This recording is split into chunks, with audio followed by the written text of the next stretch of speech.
সেদিন নানা বাড়ি যাওয়ার পথে একটা ব্লগ ভিডিও করেছিলাম। হোসেনপুরের যে নতুন রাস্তা হয়েছে সেখান থেকেও কিছু ভিডিও ক্লিপ নিয়েছিলাম। আর এই রাস্তাটাকে ভালোবেসে তার নাম দিয়েছে 150 ফিট। সেদিনের ব্লগ ভিডিওটা দেখে কিছু ভাইয়া আমাকে বলেছিলেন এই রাস্তাটা নিয়ে যদি একটা ভিডিও বানাই তাহলে তাদের অনেক স্মৃতি জেগে উঠবে, তাদের পুরনো স্মৃতি প্লাস একসাথে সময় কাটানোর সেই জায়গাটা তারা আমার ভিডিওর মাধ্যমে দেখতে পারবে। তাই তাদের জন্য আজকে এই ভিডিওটা বানালাম। রাস্তা নতুন হয়েছে ঠিকই, কিন্তু এর সঙ্গে জড়িয়ে আছে অনেক পুরনো গল্প। এক সময় এই রাস্তায় কত আড্ডা, কত বন্ধু, কত হাসি খুশি আর আনন্দময় সময় কেটেছে। আজ রাস্তা আগের চেয়ে সুন্দর, কিন্তু নেই সেই আড্ডা, নেই বন্ধুদের কোলাহল। কেউ দূরপ্রবাসে, কেউ ক্যারিয়ারের ব্যস্ততায় হারিয়ে গেছে। বিকেল নামলেই বন্ধুদের ভিড়, খেলাধুলা, গল্প আর হাসির শব্দে মুখর থাকতো চারপাশ। আজ রাস্তা আছে, সৌন্দর্য আছে, কিন্তু নেই সেই বন্ধুরা। কেউ এখন দূরপ্রবাসের ব্যস্ত জীবনের সন্ধানে, আর কেউ ক্যারিয়ারের কারণে ছুটছে ভিন্ন শহরে। তবুও আশ্চর্যের বিষয় হলো এই ছোট্ট ভিডিওর মাধ্যমে তাদের সেই দিনগুলো মনে পড়েছে।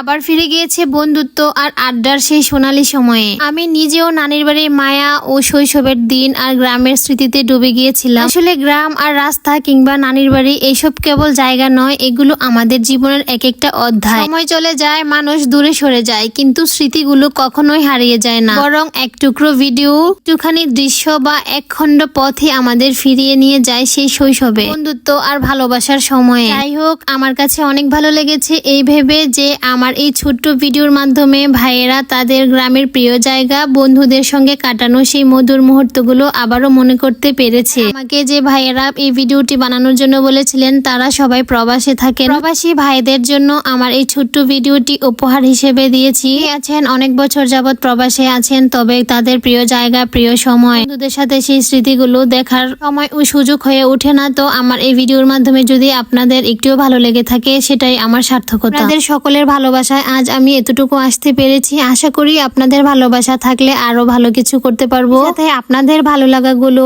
আমার পূরণ করার দায়িত্ব থেকেই যায়। তো আজকের ভিডিওটি এই পর্যন্তই। আর আপনাদের যদি ভালো লেগে থাকে অবশ্যই কমেন্ট করে জানাবেন। ছাড়াও আপনারা অন্য কোনো জায়গা বা অন্য কোনো স্মৃতিময় সুন্দর কোনো কিছু মুহূর্ত চান, আপনারা অবশ্যই আমাকে সেটা কমেন্টসে জানাবেন। আমার যতটুকু সামর্থ্য আমি অবশ্যই চেষ্টা করব আপনাদেরকে সর্বোচ্চটা দেওয়ার। আজকের ভিডিও এই পর্যন্তই। আর আমার ভিডিও এতক্ষণ পর্যন্ত দেখার জন্য ধন্যবাদ। ভালো থাকবেন সবাই। আল্লাহ হাফেজ।